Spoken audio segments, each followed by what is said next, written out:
You know the end. You know what you want them to know at the end. That's where you start. You start at the end.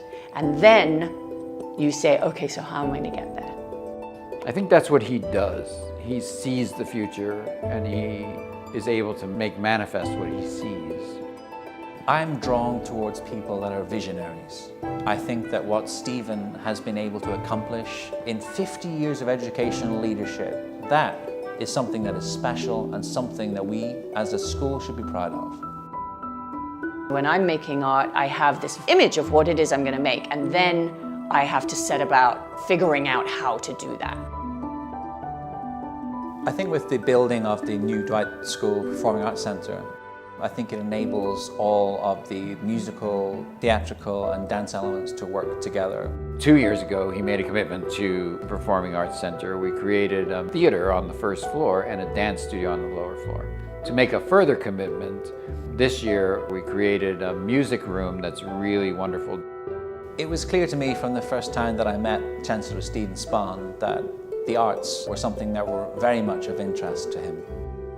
My spark of genius is conducting choirs. When I moved to New York, I set up and established New York Chamber Choirs as a 501c3. One of the wonderful ways that Chancellor Spahn has embraced my spark of genius is he has enabled my nonprofit to access the wonderful facilities here at the Performing Arts Centre. That enables public school students, charter school students, all of our students, all to come together to sing, to perform, to rehearse. I have a very, very strong fondness for Mr. Spahn.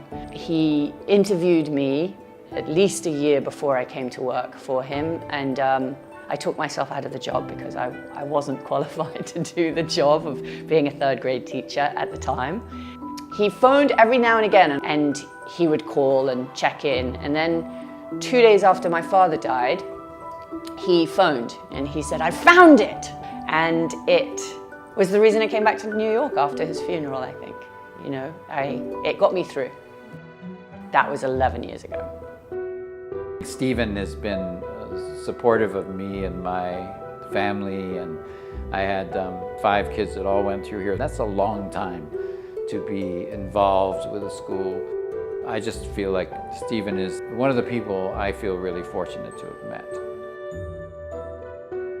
Whenever I have a show, loads of people from the school, they all come and support me. And Mr. Spahn, I'm giving him a piece.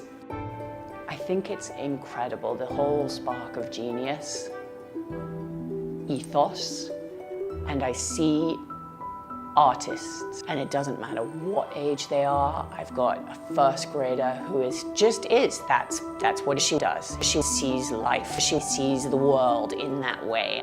He walks in occasionally to class. We were studying to do a directing project for Waiting for Godot.